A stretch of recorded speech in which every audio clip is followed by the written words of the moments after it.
Hello, everyone. Welcome to Ruminate This with Agrarian Solutions.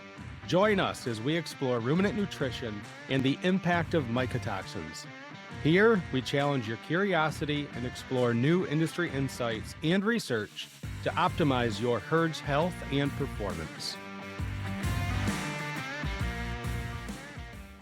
Hey, everyone. Welcome back to Ruminate This. I'm your host, Scott Zehr, and today we're going to talk about something that every single producer listening has dealt with.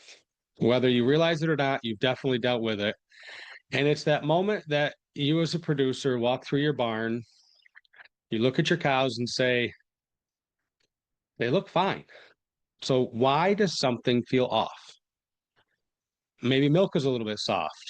Maybe repro's not quite where you think it should be.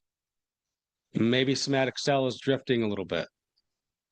Manures just don't seem quite all that consistent. Maybe cows are eating, but not really driving at the bunk the way you would expect or the way you've seen in the past. But as much as you talk to your team of people, nobody can put their finger on it. So this episode exists for one reason, and that's to hopefully give you some clarity. Clarity on why the cows can look perfectly fine, but still be struggling. Clarity on why performance drifts. Clarity on why mycotoxin test results might look low, but the cows say otherwise. That's one of my favorite sayings. The cows don't lie, don't always know what they're saying. Clarity on what subtle stress is doing to your cow's immune system, your repro, your milk tank, and most importantly, your sanity. So my purpose today is really simple. It's to give you a compass, something that you can trust when the numbers don't add up, when the results don't match a test, and your gut is telling you something's wrong. Welcome to the episode that producers have actually been asking for, even if they didn't know what to call it. So let's start with the uncomfortable truth. And if you've listened to this show long enough, I really don't try to hide from the truth. And the truth is, your cows can look fine and still be under significant biological stress. It might not be enough to make them crash. It might not be enough to knock them off feed. It might not be a stress that's enough that your vet spots it in a heartbeat. It's the whispering kind of stress. And, we talk about mycotoxin sampling a lot on this platform. We talk about, at what levels should we be concerned? You've probably had conversations with your nutritionist about what levels we need to be concerned at. But what I want to kind of bring up today is that low test results on your toxin assay does not necessarily mean low mycotoxin risk. So why is that? There's a few things. Mycotoxins are not distributed uniformly across your fields. They are not distributed uniformly across your silage pile or your storage pile. We have to keep in mind that we're pulling approximately a 1 pound forage sample. And I think the takeaway from that is the sample you send in, those numbers are extremely accurate, but the variability that comes from mycotoxins not being distributed evenly, you could run into that same corn silage pile testing at one level today and potentially a different level in a week. This is why we are big proponents of regular monthly sampling to try to establish that baseline. And there are times when low-level sample analysis results still require a proactive response. We've been taught largely over the last 20 to 25 years, here's the sample results, we can trust the sample results, and then, the cows, we kind of talk second, or we trust them second. If I've said it once, I've said it 1,000 times, the cows don't lie. That's why I love talking to cows. I'm not a cow whisperer, but the cows always tell the real story. And so I think as much as I agree with you can trust the numbers that are presented in an assay, What you can't trust is for that assay to speak for the cows. So if you think about this and, flip it around, what if the cows have been telling us the truth the whole time and the tests give us a false sense of security at times? What if the problem isn't that your cows won't show you the signs, but the signs that they do show are so subtle and chronic, and the fact that they're distributed across multiple systems in the form of maybe weaker silent heats, cystic cows, a little bit higher number of short cycle cows, reduced milk, or maybe just milk that we can't figure out why we can't make, if that makes sense. Reduced milk fat. And, you might say, well, Scott, I'm 100% Holstein cows and we're making 7 pounds of components. I guess my question is, I know some farms that have made 8 pounds and have consistently approached 8 pounds. So maybe we don't feel like milk fats are reduced because we don't really know what our ceiling is. Inconsistent manure, elevated somatic cell, intakes that seem to fluctuate from week to week. What if they weren't all just random isolated events? And what if they're not all independent of each other? And I didn't just talk about 8 different problems. What if they are actually one problem showing up in 8 different ways? So the thing is, we don't have to have a singular high toxin smoking gun to cause these things. Medium contamination, low contamination, but with multiple mycotoxins present can actually be just as detrimental as having one toxin at a high level. And that's where I think we get this false sense of security sometimes that, oh, the assay looks good because nothing was in red, nothing was in the high challenge area. If that challenges your way of thinking a little bit, I'm glad it does. And so let's dive into that. So before we get too far, we'll kind of bring this down a little bit. And if you're listening to this and thinking, Scott, this does sound kind of familiar, that's probably because it is. I mean, I have the opportunities to walk in barns almost on a weekly basis, and I see this. I really do. But I promise you, you're not doing anything wrong, and you're not missing the obvious.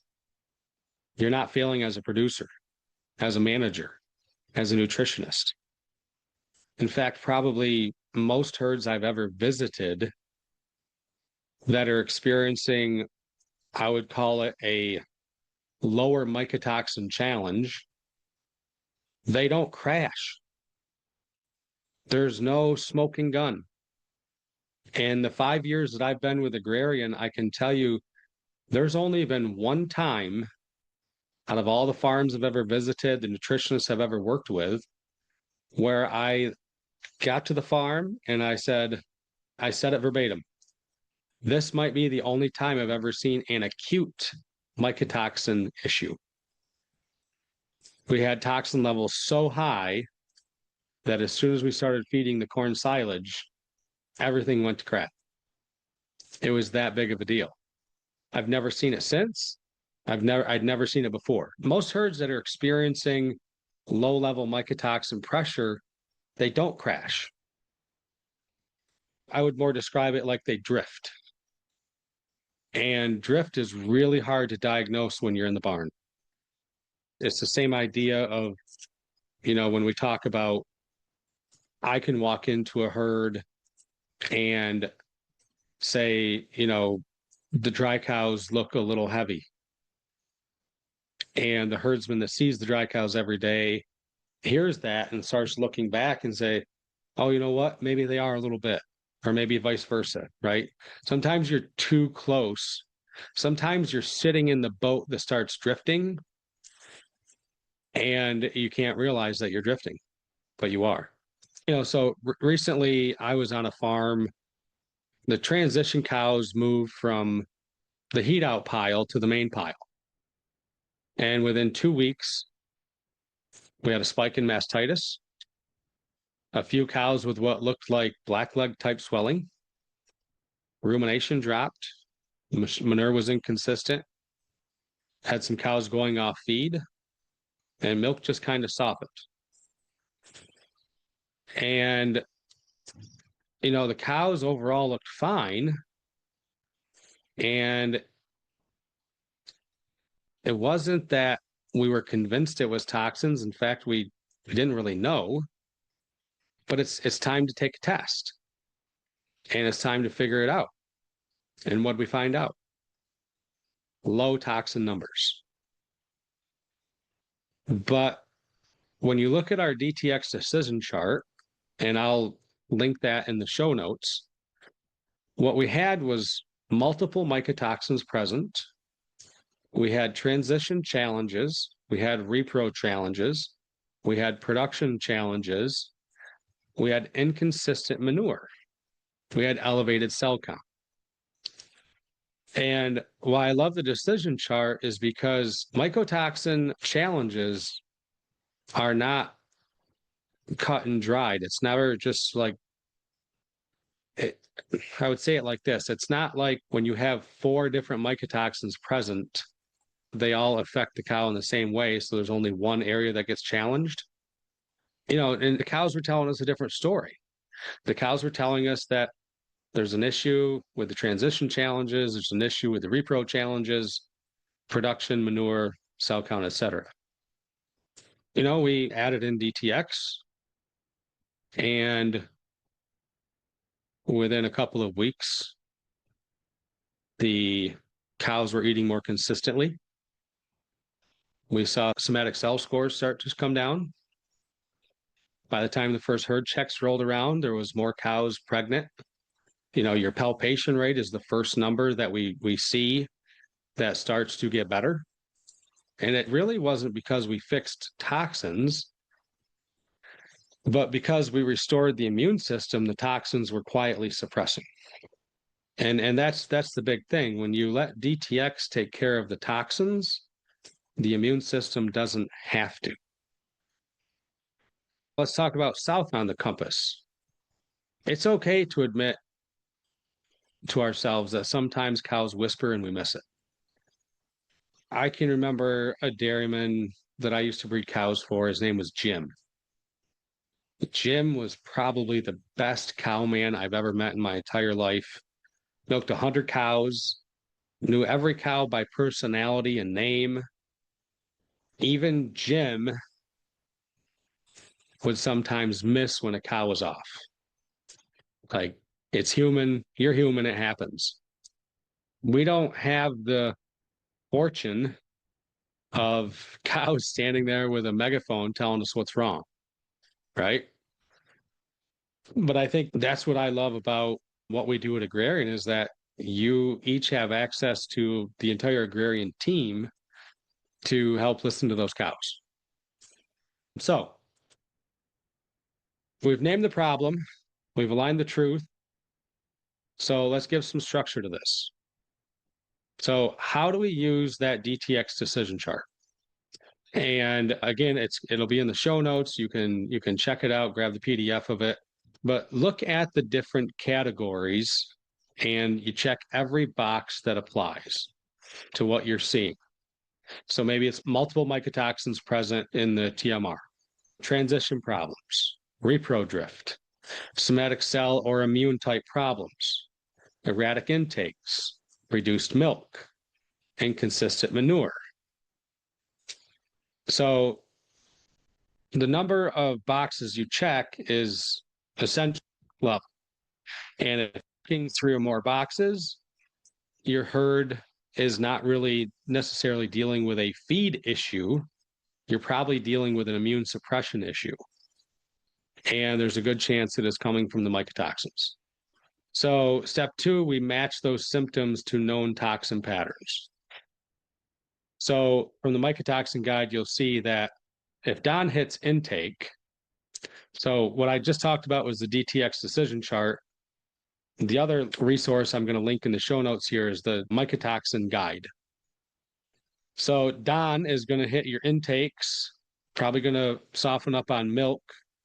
Don could inhibit your components, elevate your cell count, and Don, I always tell guys, look for the inconsistent loose manure. That's Don. So Zearalenone, that's our estrogen mimicking mycotoxin. So that's our repro. That's probably more cystic cows or short cycle cows and twinning. Ironically enough, Zearalenone can increase the percent of twins you have born. T2 is very hard on the gut linings, on the gut wall.